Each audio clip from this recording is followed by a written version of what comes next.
When you hear the word design, what pops into your head? Probably a sleek phone or a beautiful chair, right? But what if design is way more than just how something looks? What if it's actually a powerful mindset, a whole new way of thinking that can help us tackle today's biggest, messiest challenges? Well, that's what we're going to dig into, how this design mindset is basically a playbook for a much more resilient future. Okay, let's just start with this. We all have these pictures of the future in our heads, don't we? Flying cars, robot maids, the whole shebang.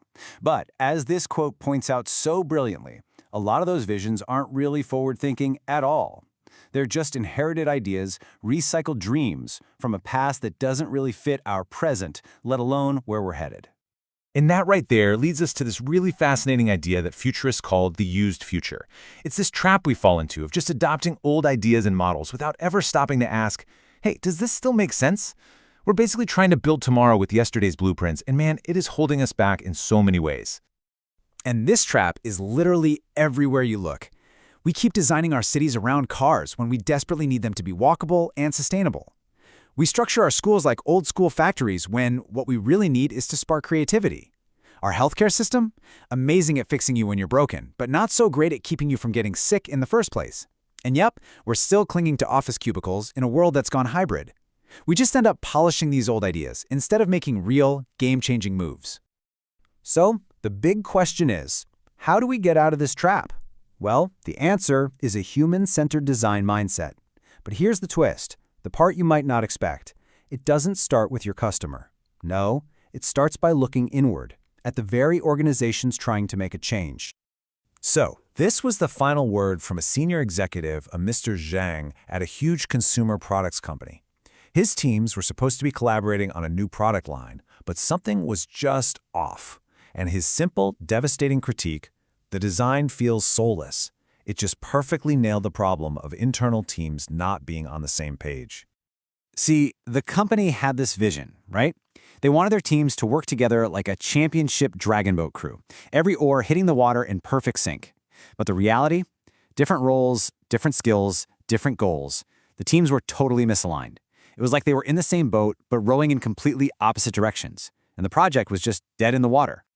So instead of having yet another boring strategy meeting, some consultants brought in a classic designer's tool, a simple mood board, just covered with material samples, product details, stuff like that. They asked the executive to think like a designer and just pick what felt right for the future. And you know what? It broke the logjam. It turned this stiff corporate debate into a real, honest human conversation. They found a language they could all speak. Now this is where it gets really, really interesting. This slide shows the huge mindset shift that happened. On the left, you've got the old conversation, totally stuck on these rigid questions like, is the market big enough, or does it fit our formula? But look at the right. The new questions are completely different. They're about people. What does the consumer actually need? And my favorite one, how can we nurture this fragile idea? It's about protecting new ideas, not killing them before they have a chance to grow. And this all boils down to that classic saying, a brilliant strategy means absolutely nothing if the company culture can't support it. You can't just hand a new vision down from on high and expect it to work. For a strategy to actually mean something, it has to be co-designed. Everyone in the organization needs to feel like they own it, like they helped build it. Okay, so once a company gets its own house in order, what's next? Well, the next step is to redesign how it connects with the rest of the world. Now we can talk about the customers. And you're going to see a familiar pattern here, because just like internal strategies, the way we try to connect with customers can also get stuck in that same used future trap. This often shows up as something called brand dissonance. It sounds a bit academic, but you've totally felt this before. It's that weird friction you get when a company says, we're all about community and connection, but then their loyalty program is just a boring, transactional, spend money, get points system. The thing they're rewarding has nothing to do with what they claim to value. So what's a better way? Well, what if you designed a loyalty program not like an accountant, but like a game designer? Think Pokémon Go, but for shopping. A system that's all about discovery and quests and expressing who you are, not just about getting a discount. So how would this actually play out? Well, you'd start by using an AR app on your phone to scan stuff in the store, and that would unlock hidden rewards or little quests. But the real magic, the absolute game changer, is that last step. You level up based on your identity. You could become a sustainable shopper or a sneakerhead. It creates a real connection that rewards who you are and what you care about, which is so much deeper than just rewarding how much money you spent. All right, now let's zoom out, way out, because this exact same design mindset, challenging assumptions, focusing on what people need, building better systems, can be applied to our biggest shared challenges, things like sustainability and the massive rise of artificial intelligence. For basically forever, our economy has run on this really simple but really wasteful model. We take resources, we make stuff, and then we throw it away. But in a world with shaky supply chains and a changing climate, that's not just wasteful, it's a huge business risk.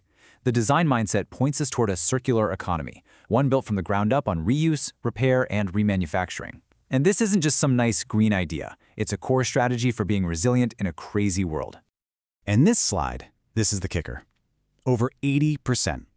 Let that sink in for a second. More than 80% of a product's entire environmental impact across its whole life is locked in by its initial design choices. Think about that. The decisions made before a single thing is even built determine most of its future waste. It proves design isn't the last step, it's the first and most critical one. But here's the thing. For sustainable options to actually win, they can't feel like a sacrifice. They have to be more desirable than the old way. A perfect example is this material called Hydify. It's made from fungi, believe it or not, and fashion designer Stella McCartney used it to make a luxury handbag. It's proof that for sustainability to really take off, it has to be something people aspire to. And that brings us to AI. So much of the conversation today is about what we can do with AI. But a design mindset forces us to flip that script and ask a much scarier, much more important question. What is AI doing to us? What is its real impact on our humanity, on our communities, on our very sense of what's real? As the designer Oveta Sampson put it so powerfully, artificial intelligence is not artificial and it's not intelligent. It's not artificial because it's built on the backs of millions of real humans, often in exploitative conditions, who are cleaning and categorizing all that data. And it's not intelligent in some pure neutral way. It's just a mirror, reflecting the biases and the blind spots of the people who built it. Which leads us to maybe the single most critical question of all, from Rashida Hanif. Who are the designers? Because if we aren't incredibly intentional about making sure the teams building these systems are diverse and inclusive, we're just going to end up encoding all the worst biases of our past into the operating system of our future.